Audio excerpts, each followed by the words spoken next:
హరే శ్రీనివాస. పొలి స్వర్గము నోము. ప్రాశస్త్యము పొలి స్వర్గము కథ. స్త్రీలు కార్తీక మాసంలో అత్యంత భక్తి శ్రద్ధలతో జరుపుకునే నోము పొలి స్వర్గము నోము. ప్రాచీన కాలం నుంచి కార్తీక మాసంలో స్త్రీలు అందరినీ ప్రభావితం చేసే నోములలో పొలి స్వర్గం నోము ఒకటి.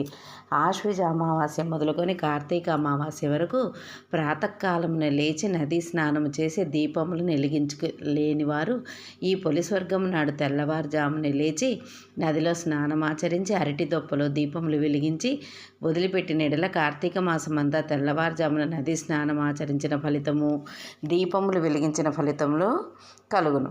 పొలి దీపాలను అమావాస్య రోజున కాకుండా మర్నాడు వచ్చే పాడ్యమి పొలి పాడ్యమి రోజున వెలిగించుకోవాలి. స్త్రీలందరూ ఈ రోజున కలిసికట్టుగా నది స్నానం చేసి నది ఒడ్డునే దీపమును వెలిగించి నోమును ఆచరించి బ్రాహ్మణోత్తములకు స్వయం పాకములు దీపదానములు ఇచ్చి ఆశీర్వాదములు పొందుతారు. కార్తీక మాసం దీపాలను వెలిగిస్తే బొందితో స్వర్గానికి చేరుకుంటామా లేదా అన్న తర్వాత మాట. ఆచారాన్ని పాటించాలని మనసు ఉన్నప్పుడు మార్గం దానంతట అదే కనిపిస్తుందని చెప్పడం ఈ కథలోని ఆంతర్యం. పోలమ్మ భక్తికి మెచ్చిన పరమశివుడు ఆమెను పుష్పక విమానంపై పొలి స్వర్గమునకు తీసుకువెళ్ళే వృత్తాంతమే పొలి స్వర్గము నోము కథ. పొలి స్వర్గము నోము కథ. ఓ మారుమూల గ్రామానికి చెందిన రజిక స్త్రీకి 5 కోడళ్ళు ఉండేవాళ్ళు. ఆ 5 కోడళ్ళలో చివరిది చిన్నది అయిన కోడలే పోలమ్మ. చిన్నప్పటి నుంచి కూడా పోలమ్మకు దైవభక్తి ఎక్కువ. పువ్వులు కొయ్యడం పూజలు చేయడంతోనే ఆమె కాలం గడిచిపోయేది.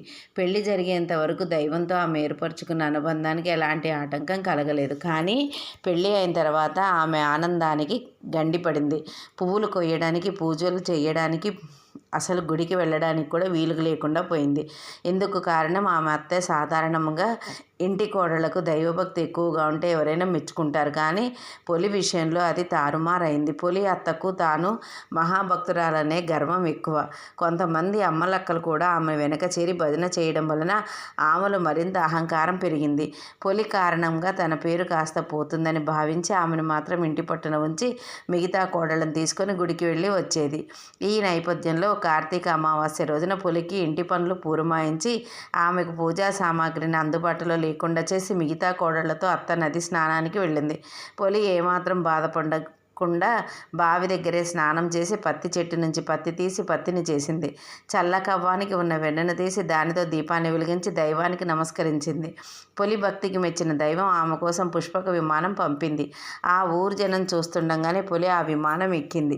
విమానం కొంచెం పైకి లేవగానే అక్కడికి వచ్చిన అత్త తాను కాకుండా తన కోడలు స్వర్గానికి వెళ్ళడానికి వీల్లేదంటూ పొలిని కిందికి లాగడానికి ఆమె కాళ్ళు పట్టుకుంది.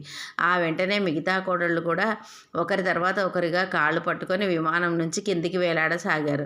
అది చూసిన దేవతలు పొలితో వారికి పోలిక లేదంటూ విమానం నుంచి కిందికి పడదోశారు. పొలి మాత్రం బొందితో స్వర్గానికి వెళ్ళిపోయింది. అప్పటి నుంచి ప్రతి ఏడాది ఆశ్వీజ అమావాస్య మొదలు కార్తీక అమావాస్య వరకు ప్రతినిత్యము బ్రాహ్మీ ముహూర్తంలో నిద్రలేచి నదీ స్నానం చేసి దీపం వెలిగించి పొలి కథ చెప్పుకొని అక్షంతలు తలపై వేసుకోవడం ఆనవాయితీగా వస్తుంది. ఈ విధముగా నెల రోజుల పాటు నదీ స్నానం నోము పూర్తయ్యాక కార్తీక అమావాస్య రోజున బ్రాహ్మణుడికి దీపదానం ఇవ్వాల్సి ఉంటుంది. జై శ్రీమన్నారాయణ.